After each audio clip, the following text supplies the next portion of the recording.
This week I've been asking myself, do we still live in a democracy here in New Zealand? It was really quite a shocking week where the story of Chris Wetere being told not only was he not invited to the Meet the Candidates evening in Whangarei, but that Advance New Zealand is not welcome. And as we all know, part of having a healthy democracy is having a very strong and healthy opposition voice, which Advance New Zealand most certainly is, because as I sit in my Meet the Candidates evenings, I'm struck by the lack of diversity of thought and opinion. And in my experience as a New Zealander, I've seen over the years how Labour and National really have become two arms of a single body, with the Greens being, I don't know, some other part of the body, and also New Zealand First in there. So the necessity of a voice of opposition has become even stronger, and the ability of alternative voices being heard has become pretty much squashed. I mean, I read in one of the main newspapers recently, someone saying that there was a media-wide agreement not to give Advance New Zealand coverage because they want to make a stand against misinformation. Well, what one calls misinformation is subjective.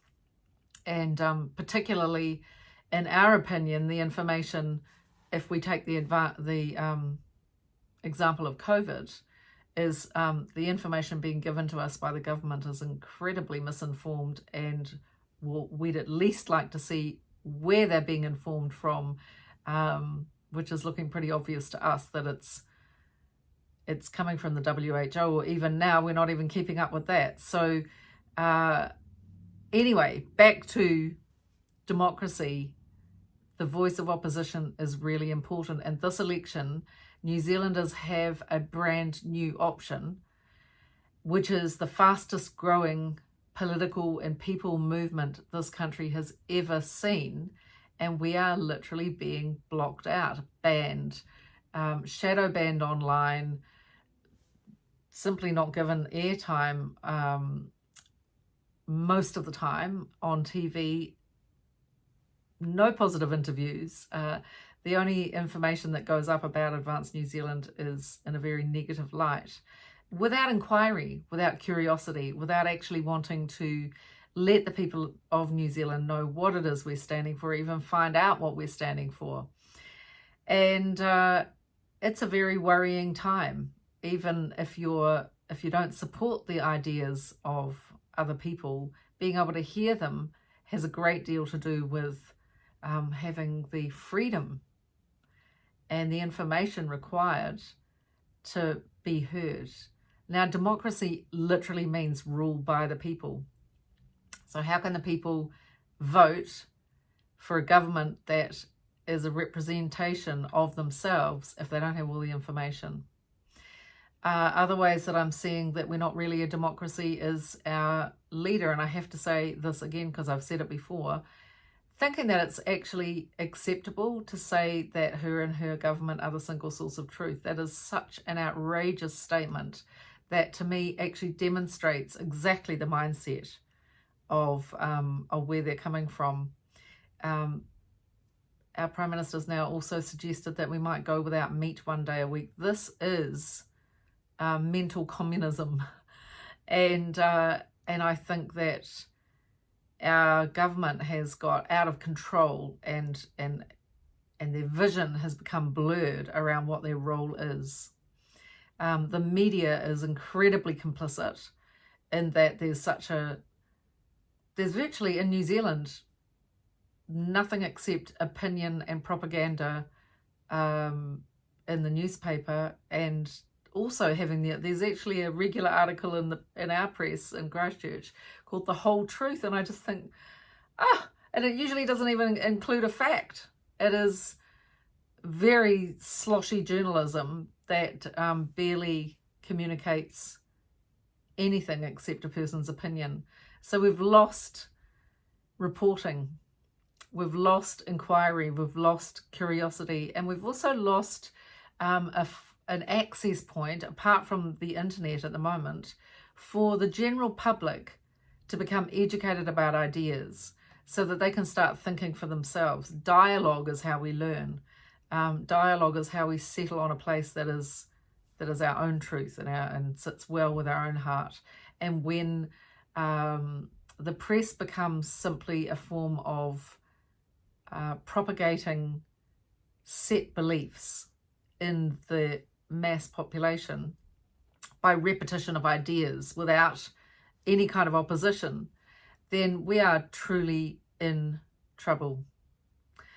Another way that we're looking at our loss of rights as a people is the land grabbing in the name of environmentalism, which I'm a major supporter of. I love nature. It's probably just my favorite thing in the world, apart from loving people that I love, and I'm incredibly protective of it. But I'm also protective of our rights.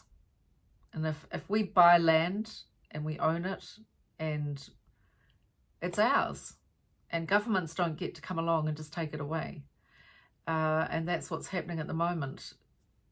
I met a woman the other day, she lives in suburban Wellington, and she got a letter to say that half her property is now considered an area of natural significance, which means she has no rights over it anymore, except she still has to pay the rates.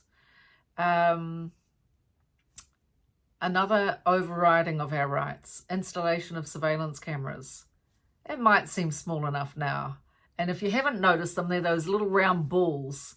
And they are facial recognition cameras. Now, they might say to us, oh, we're not using them for facial recognition, but, well, they're there, and they can be, and the data is going to a private American company, and at this stage, we were never asked.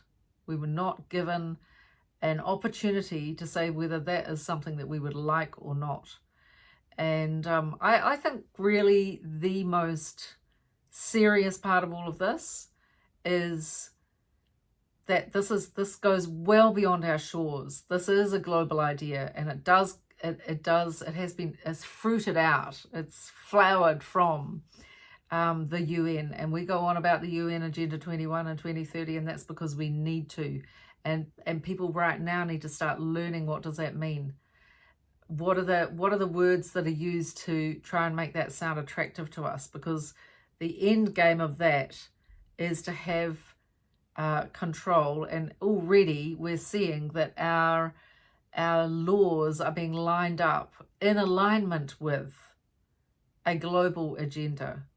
So that undermines our democratic rights right there, because without conversation, without consent, decisions are being made, laws are being passed, bylaws are being passed, city councils are being set up to propagate ideas. The media is backing all of it, so that we will want what they're offering and only find out later what that actually means for us in terms of our loss of freedom. So I wanted to talk about that today because it's really a serious matter, and I think that we at least need to start having our eyes open, engaging in conversation about it, and exercising what democratic rights we still have to say no. And it is going to take a collective no to put the brakes on this full speed truck that's mowing into our nation, and start to unpack that and take a look at every single aspect of it and decide if that's what we want or not for ourselves and our children and our future as a nation.